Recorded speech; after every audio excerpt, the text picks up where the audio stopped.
Before we start our studying, let's pray together. Raise our hands, bow our head. Let's pray. استعدادا دعاء. أعوذ بالله من الشيطان الرجيم. بسم الله الرحمن الرحيم. الحمد لله رب العالمين. الرحمن الرحيم. مالك يوم الدين. إياك نعبد وإياك نستعين. اهدنا الصراط المستقيم. صراط الذين أنعمت عليهم غير المغضوب عليهم ولا الضالين.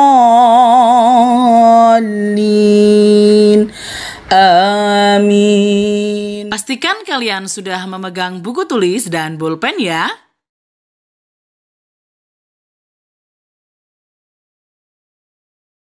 Bagaimana kabarnya? Ya, mudah-mudahan sehat semua ya. Kita bertemu kembali pada video pembelajaran IPS. Di bumi ini memerlukan ruang untuk melangsungkan kehidupannya.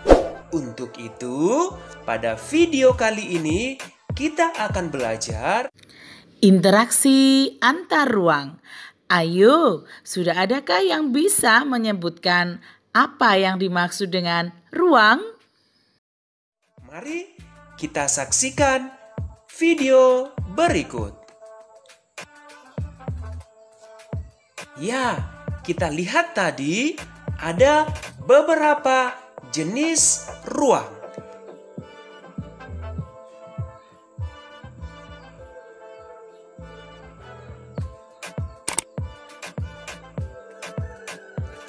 Ya, dari cuplikan video tadi dapat kita simpulkan ruang adalah tempat di permukaan bumi baik secara keseluruhan maupun hanya sebagian yang digunakan oleh makhluk hidup untuk tinggal. Ruang tidak hanya sebatas udara yang bersentuhan dengan permukaan bumi, tetapi juga lapisan atmosfer terbawah yang mempengaruhi permukaan bumi. Ruang juga mencakup perairan yang ada di permukaan bumi, baik laut, sungai, dan danau. Ruang juga mencakup lapisan tanah dan batuan sampai pada lapisan tertentu yang menjadi sumber daya bagi kehidupan. Interaksi antar ruang terjadi dalam 3 bentuk. Yang pertama, mobilitas penduduk, yaitu interaksi dalam bentuk pergerakan manusia. Yang kedua, interaksi melalui perpindahan barang atau energi yang disebut dengan transportasi. Dan yang ketiga adalah perpindahan gagasan dan informasi yang disebut dengan komunikasi. Interaksi terjadi jika ongkos lebih rendah dibandingkan dengan keuntungan. Begitu ya.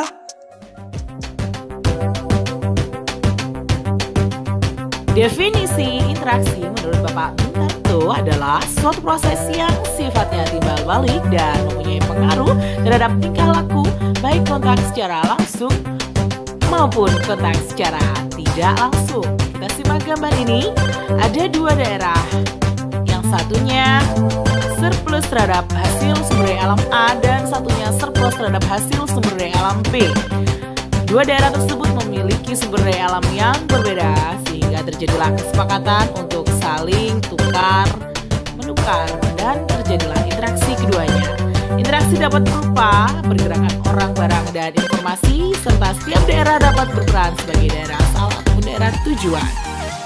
Baik anak-anakku, marilah kita simak pengertian interaksi antar ruang adalah suatu cara mengelola ruang-ruang berdasarkan potensi juga permasalahannya dan keterkaitan suatu ruang dengan ruang-ruang di sekitarnya. Interaksi antar ruang dapat terjadi karena adanya kelebihan dan kekurangan yang dimiliki oleh suatu daerah terhadap daerah lainnya.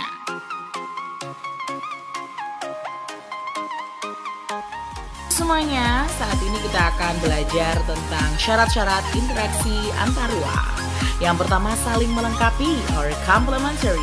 Jika wilayah A surplus sayuran dan wilayah B surplus ikan, maka keduanya akan saling melakukan interaksi yang sangat kuat. Baik, kita simak ilustrasi gambar berikut ini. Interaksi yang saling kuat menghasilkan sebuah jual beli atau perdagangan. Yang kedua, kesempatan antara or intervening opportunity.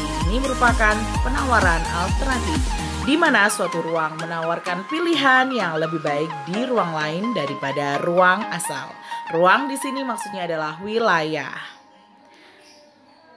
Yang ketiga adalah kemudahan transfer or transfer ability, merupakan kemudahan pemindahan manusia, barang, jasa, atau gagasan dan informasi antara suatu wilayah dengan wilayah lainnya. Ini merupakan salah satu syarat penting dalam melakukan interaksi antar ruang. Jika dalam perjalanan aksesnya sangat sulit, jalan rusak, bencana alam, dan ongkosnya terlalu mahal, maka bisa jadi tidak akan terjadi interaksi antar ruang. Kita simak 3 hal yang sangat mempengaruhi kemudahan transfer. Yang pertama, jarak antar wilayah, kemudian biaya transportasi dan kemudahan sarana prasarana transportasi. Berikutnya kita akan bahas tentang penyebab interaksi antar ruang. 1. Perbedaan karakteristik. Kedua, keadaan fisik yang berbeda. Karena perbedaan itulah maka terjadi interaksi antar kedua ruang dengan tujuan untuk memenuhi kebutuhan hidup.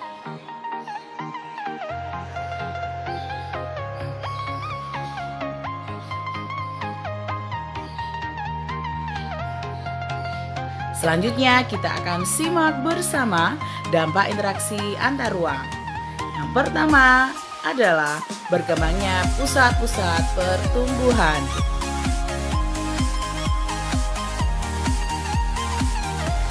Yang kedua adalah perubahan penggunaan lahan atau alih fungsi lahan.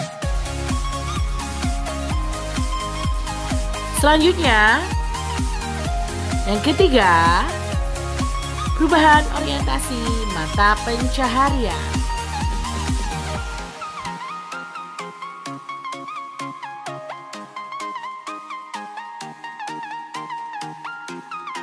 Kemudian yang keempat,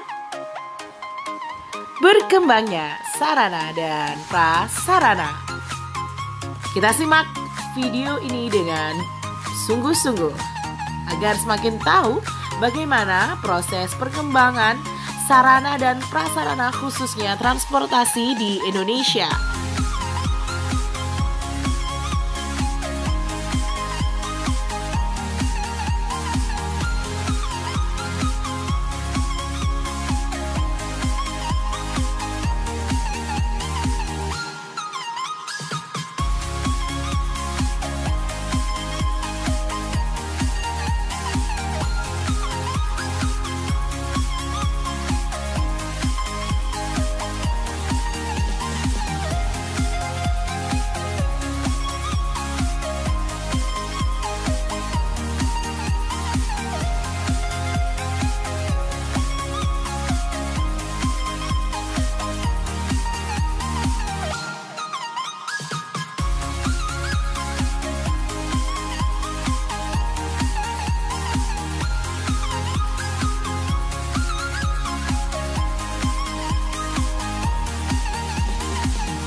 Dan yang kelima adalah perubahan komposisi penduduk.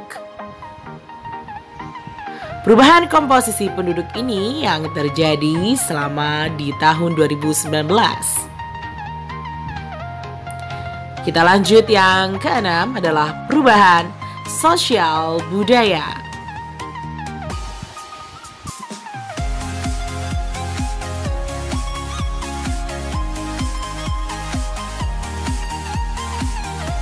Baik anak-anakku, saya sudah pembelajaran kita pada hari ini. Thank you so much for your attention and see you again on the next video. Jangan lupa subscribe, like, share, and comment. Semoga bermanfaat ya. After we finish our studying, let's pray together. Raise our hands, bow our head, let's pray. Isti'adadan, du'aan.